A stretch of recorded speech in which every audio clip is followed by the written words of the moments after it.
sa inyo ng isang ulam recipe na napakadaling gawin pero napakasarap at alam ko magugustuhan ng inyong mga kids. So ayan, before we start, kung bago kayo sa aking channel, don't forget to click the subscribe button and click the notification bell para lagi kayong updated sa aking mga new videos.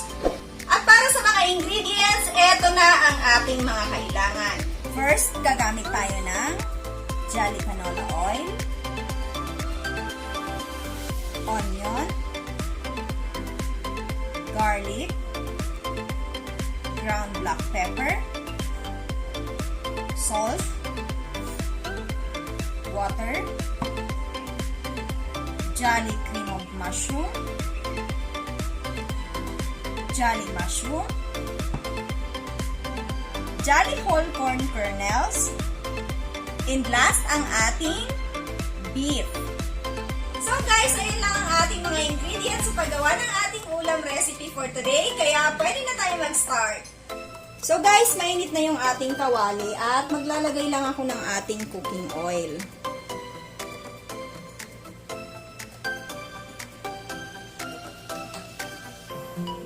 Then, maglalagay tayo ng ating onion.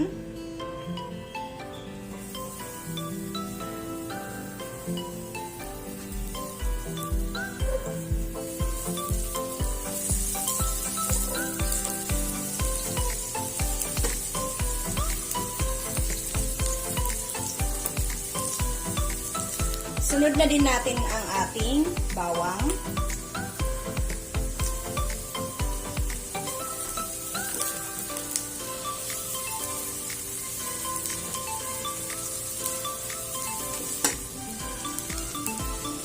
Next, ang ating beef. So, ang beef ko ay maninipis ang pagkakahiwa niya.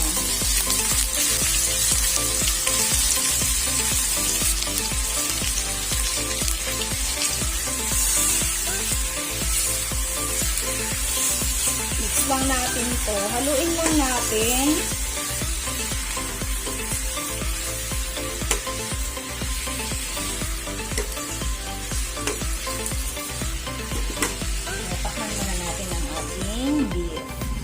So guys, after 15 minutes, check na natin yung ating beef.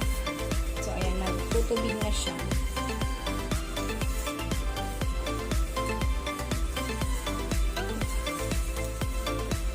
Haluin ko muna siya. Then, idadagdag ko yung ating water.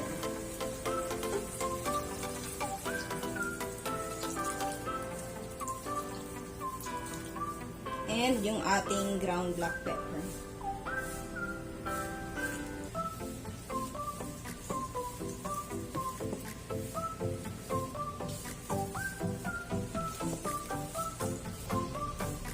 So ayan, tatakpan muna natin ito at babalikan natin ito mamaya. Nilagyan natin ng water para lumambot yung ating beef. So guys, after 10 minutes, check natin yung ating beef. So, kailangan natin siyang haluin para yung sa ilalim mapunta sa ibabaw para pantay yung kanyang pagkakaluto.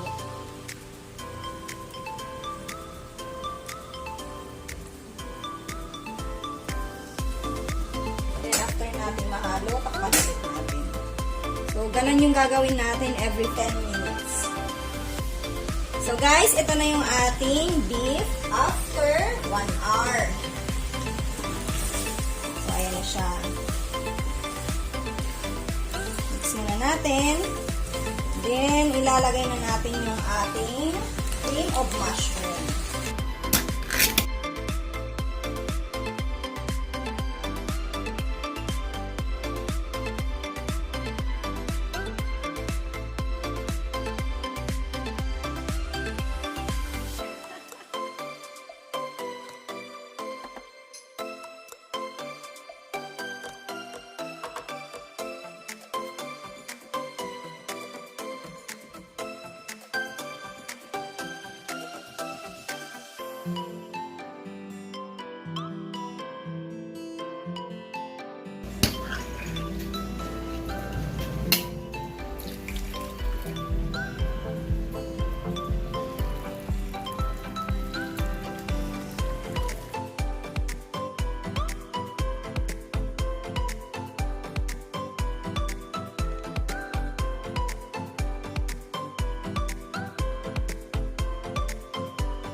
So guys, lulutuin lang natin to ng around 5 minutes.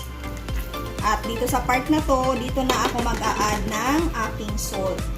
So pwede kayong mag-add ng salt kung medyo natatabangan kayo. So konting salt lang ang idadagdag ko. Then mix. And after 5 minutes, ready na ang ating yan, creamy beef corn with mushroom. So, ayan, lulutuin lang natin to ng around 5 minutes. Then, ready na ang ating creamy beef with corn and mushroom. So, ayan, napaka-creamy niya.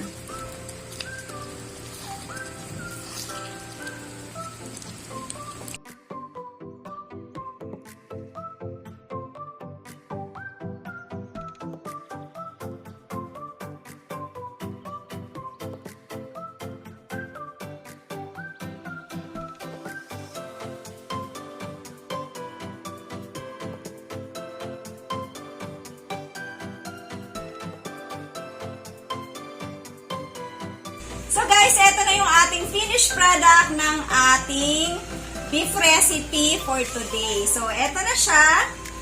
At naglagay ako ng yan. So, sa plato. Naglagay ko sa plato para i-taste test natin. At naglagay na din ako ng kanin. So ayan. So try na natin yung niluto ko ngayon.